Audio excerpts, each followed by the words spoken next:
जय श्री राधा रमण। भगवान श्री हरि की महिमा अपरंपार है। वह किसी न किसी रूप में अपने भक्तों को दर्शन जरूर देते हैं।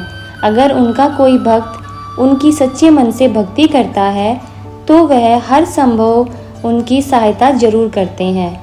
अगर सच्चे मन से पूरी तरह समर्पित भाव से भगवान की भक्ति की जाए, अगर सिर्फ भगवान का ही ध्यान किया जाए, सब मोह माया त्याग कर अगर केवल प्रभु में ही मन लगा लिया जाए तो भगवान अपने भक्त को कभी संकट में नहीं रहने देते, उसे हर संकट से तार लेते हैं। आज के अध्याय का शुभारंभ भी भगवान श्री कृष्ण के एक चमत्कार की कहानी के साथ करेंगे। अगर आज की यह कहानी आपको पसंद आए तो वीडियो को लाइक कीजिएगा और शेयर भी कीजिएगा। भगवान श्री कृष्ण की जन्मभूमि में हर जगह आपको कुछ न कुछ आश्चर्य ऐसे दिखाई देंगे जो भगवान से जुड़े हैं। कहा जाता है कि इसकी वजह यहाँ कण कण में भगवान श्री कृष्ण का वास माना जाता है। वृंदावन में भी आपको ऐसे बहुत सारे आश्चर्य दिखाई दे जाएंगे। यहाँ पर कई संत भी हुए हैं, ऐसे संत जिनके चमत्कारों के किस्से हमेशा सुनाई देते हैं। आज भी अनेकों संत वहाँ पर हैं जिनके आश्चर्यजनक चमत्कारों को यहाँ आने वाले श्रद्धालु अक्सर देखा करते हैं। ऐसा ही एक चमत्कार है पागल बाबा का मंदिर और उनके पागल बाबा। पागल बाबा और उनके इस मंदिर के निर्माण की कहानी बहुत ही दिलचस्प है, आप सभी को जरूर सुननी चाहिए। पागल बाबा मंदिर मथुरा वृंदावन मार्ग पर स्थित है। इसके बारे में एक कथा प्रचलित है जो वहां पर रहने वाले हर व्यक्ति के मानस पर छपी हुई है। इसके अनुसार एक गरीब कृष्ण भक्त ब्राह्मण दिन भर ठाकुर जी का नाम जपा करता था। उसके पास जो कुछ भी था, या यूं कहें कि जितना कुछ भी रूखा सूखा उसे मांग कर खाने को मिलता, वह उसे भगवान की मर्जी समझकर खुशी खुशी खा लेता और अपना जीवन बिता रहा था। एक बार उसे कुछ पैसों की आवश्यकता पड़ी तो किसी साहूकार से वह पैसे लेने के लिए गया। साहूकार ने उसे पैसे देते हुए कहा कि उसे यह पैसे जल्दी वापस करने होंगे। उसकी बात मानकर वह पैसे लेकर घर आ गया। अब वह ब्राह्मण हर महीने नियम से किस्त का हिसाब करके साहूकार के पैसे लौटाने जाता था। आखिरी किस्त के थोड़े दिन पहले ही साहूकार ने वसूली का एक पत्र उसके घर भिजवा दिया। यह देखकर ब्राह्मण बहुत परेशान हुआ और साहूकार से विनय करने लगा, लेकिन साहूकार नहीं माना। ये मामला अदालत में पहुंच गया। जज साहब अदालत में बैठे हुए थे। ब्राह्मण ने जज साहब से निवेदन करते हुए कहा कि जज साहब, एक किस्त के अलावा उसने साहूकार का सारा कर्ज उतार दिया है और यह साहूकार झूठ बोल रहा है। मैंने तो हर महीने नियम से हिसाब करके सारी किस्त चुकाई है। यह सुनकर साहूकार क्रोधित होकर बोला कि उसने कोई गलत व्यवहार नहीं किया है। जिस किसी के भी सामने इस आरोपी ने धन लौटाया हो उसे अदालत में पेश किया जाना चाहिए। इतना सुनकर ब्राह्मण सोच में पड़ गया, क्योंकि साहूकार को जब जब धन लौटाया गया तब उसका कोई भी गवाह आसपास नहीं था। इस बारे में बहुत सोचते हुए ब्राह्मण को अंत में अपने भगवान की याद आई और गवाह के रूप में उसने भगवान कृष्ण का नाम ले लिया। भगवान कृष्ण का नाम सुनकर पहले तो जज साहब कुछ हैरान हुए, लेकिन बाद में ब्राह्मण से उनका पता मांगा गया। ब्राह्मण के कहने पर एक नोटिस बांके बिहारी के मंदिर में भेज दिया गया, क्योंकि जब अदालत में गवाही देनी होती है तब नोटिस मिलने पर गवाह को अदालत में उपस्थित होना ही पड़ता है। अब पेशी की अगली तारीख पर एक बूढ़ा आदमी कोर्ट में पेश हुआ और ब्राह्मण की तरफ से गवाही देते हुए कहने लगा कि जब ब्राह्मण साहूकार के पैसे लौटाने आता था तब मैं उसके साथ ही हुआ करता था। बूढ़े आदमी ने रकम वापस करने की हर तारीख को कोर्ट में मुंह जवानी बता दिया, जैसे उसे सब कुछ एक एक तारीख के हिसाब से याद हो। साहूकार के दावे में भी बूढ़े आदमी द्वारा बताई गई रकम की जो तारीख थी वह भी सही निकली। साहूकार ने राशि तो दर्ज की थी, लेकिन नाम फर्जी लिखे हुए थे। इसके आधार पर जज ने ब्राह्मण को निर्दोष साबित कर दिया।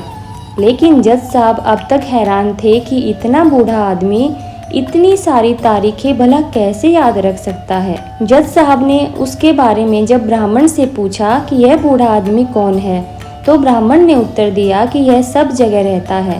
लोग उन्हें श्याम, कान्हा, कृष्णा आदि नामों से जानते हैं।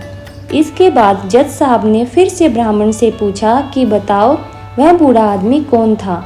फिर ब्राह्मण ने कहा कि सच में मुझे नहीं पता कि वह कौन थे। जज साहब को इस बात से बड़ी हैरानी हुई। उनके मन में सवाल पर सवाल आ रहे थे कि आखिरकार वह आदमी था कौन।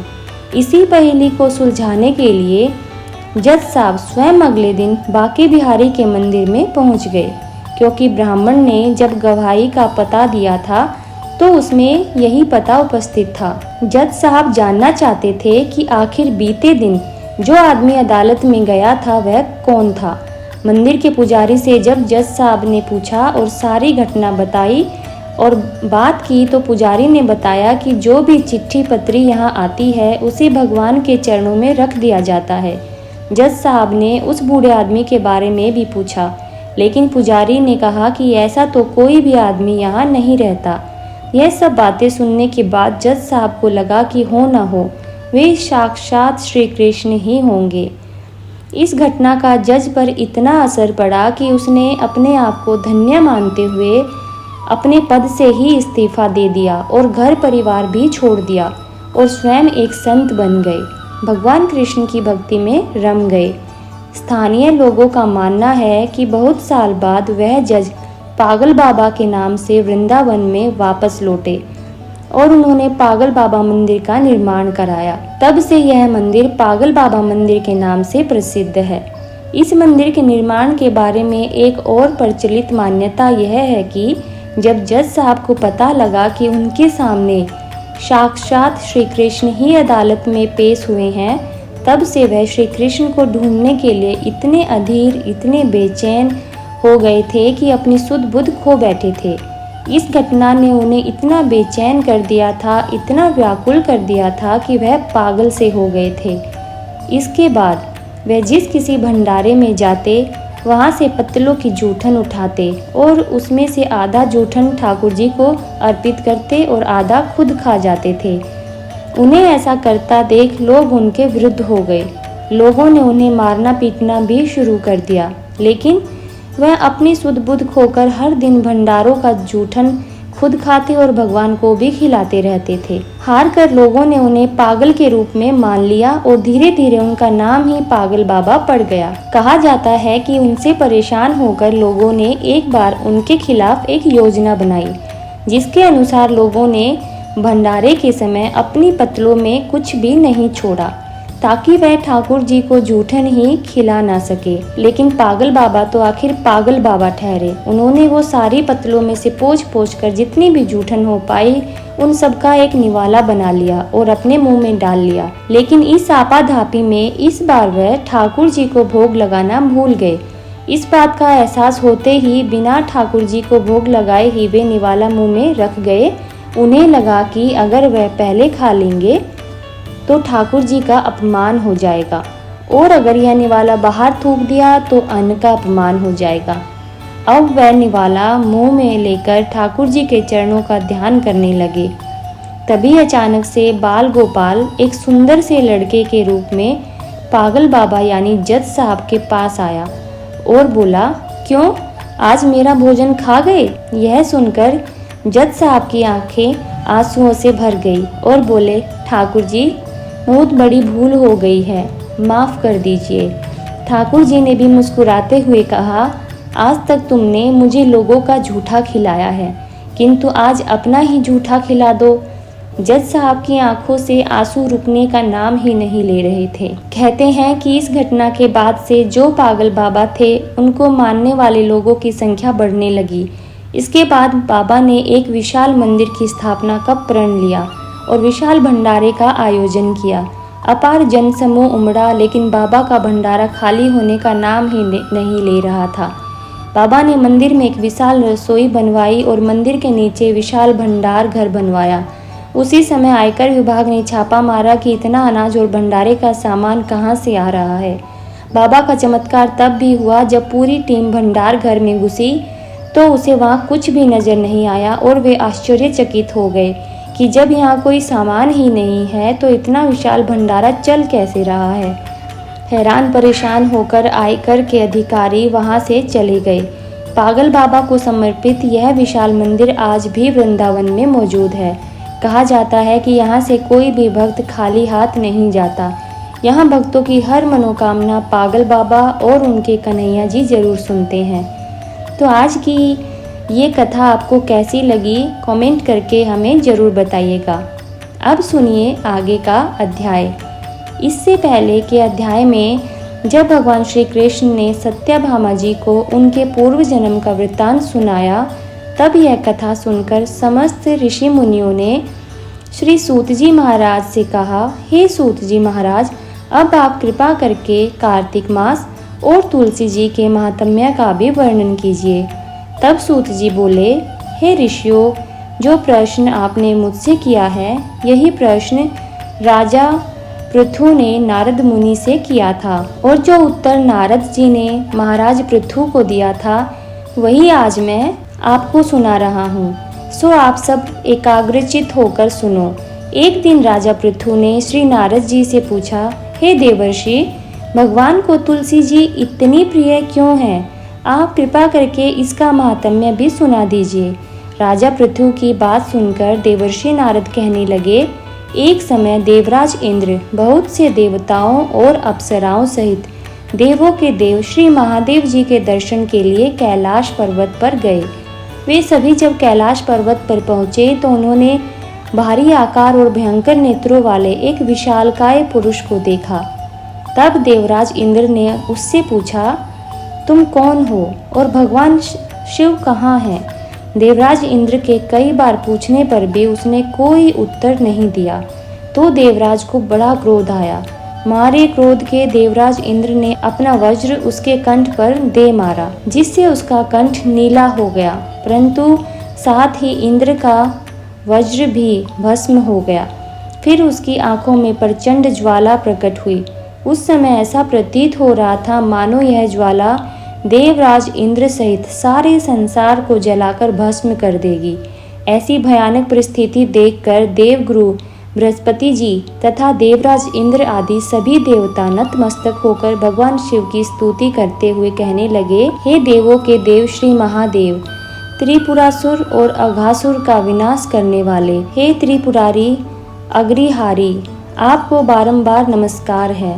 हे सुर नर मुनि की रक्षा करने वाले, आपको नतमस्तक प्रणाम है। देवर्षि नारद ने कहा, हे राजा पृथु, इस प्रकार देवताओं की स्तुति सुनकर श्री महादेव जी ने समस्त ब्रह्मांड को भस्म कर देने वाली अग्नि को शांत कर दिया और कहने लगे, हे देवतागणों, मैं आप सब की स्तुति सुनकर अत्यंत प्रसन्न हूँ।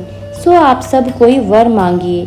तब समस्त देवताओं सहित देवगुरु श्री बृहस्पति जी ने क्षमा दान मांगा और कहा, हे देव, देवराज इंद्र से जो अपराध हुआ है उसके लिए उन्हें क्षमा प्रदान कीजिए। श्री बृहस्पति जी की स्तुति सुनकर पुनः देवाधिदेव श्री महादेव जी कहने लगे, मैंने इंद्र का अपराध क्षमा कर दिया और उन्हें जीवन दान भी दे दिया है। हे बृहस्पति जी, आज से आपका एक नाम भी अमर होगा। तब श्री बृहस्पति जी कहने लगे, हे भगवान, अगर आप हम सब पर प्रसन्न हैं तो देवराज इंद्र की रक्षा भी कीजिए और सारे ब्रह्मांड को भस्म करने वाली अग्नि जो आपके तेज से उत्पन्न हुई है उसे भी शीघ्र शांत कर दीजिए। भगवान शंकर कहने लगे, मेरे नेत्रों से निकला हुआ ज्वाला रूपी तेज अब वापस कैसे हो सकेगा, इसीलिए अब हम इसे कहीं दूर फेंक देते हैं। ऐसा कहकर भगवान भूतेश्वर ने उस अग्नि को समुद्र में फेंक दिया। तब वह अग्नि गंगा के संगम पर गंगा सागर में जा गिरी और एक बालक का रूप धारण करके रोने लगी। उसके रोने की आवाज़ से पृथ्वी कांपने लगी, सप्तद्वीप बहरे हो गए। ऐसा घोर आश्चर्य देखकर समुद्र की गोद में बालक को रोते हुए देखकर श्री ब्रह्मा जी बड़े आश्चर्य से पूछने लगे, यह किसका बालक है? समुद्र ने उस बालक को बड़े आदर से उठाकर ब्रह्मा जी की गोद में दे दिया और कहा, यह मेरा पुत्र है जो गंगा से उत्पन्न हुआ है। अब आप इसका नामकरण कराइए। उसी समय उस बालक ने ब्रह्मा जी की दाढ़ी पकड़कर बड़े जोर से खींच दी, जिससे ब्रह्मा जी की आंखों में आंसू भर आए। तब किसी प्रकार से ब्रह्मा जी ने अपनी दाढ़ी छुड़ाई और कहा, इसने हमारी आंखों से जल निकाला है, इसीलिए इसका नाम जलंधर होगा और यह शिवजी के अलावा संसार में और किसी के हाथ से नहीं मर पाएगा। इसका कारण यह है कि यह शिवजी के अंश से उत्पन्न हुआ है। यह सुनते ही वह बालक युवा हो गया। तब ब्रह्मा जी ने शुक्राचार्य जी को बुलाकर उसका राज्याभिषेक कराया और तब ब्रह्मा जी वहां से अंतर्ध्यान हो गए। सिंधुराज ने काल नेमी की पुत्री वृंदा के साथ जलंधर का विवाह करा दिया। वृंदा अति सुंदर थी और सारे ब्रह्मांड में प्रथम सती और पतिव्रता थी। परम सुंदर पत्नी पाकर जलंधर बहुत प्रसन्न हुआ, इसीलिए आनंद से अब उसके दिन बीतने लगे। जब जब जलंधर घर में आता तो वृंदा स्वयं अपने हाथों से पंखा करती, पांव दबाती। इस प्रकार वह अपने पति को नारायण समझकर उसकी सेवा किया करते थे। देवर्षि नारद बोले, हे राजन, अब मैं पतिव्रता स्त्रियों के कुछ लक्षण सुनाता हूँ। पतिव्रता स्त्री अपने पति के दुख में दुखी और पति के सुख में सुखी रहती है।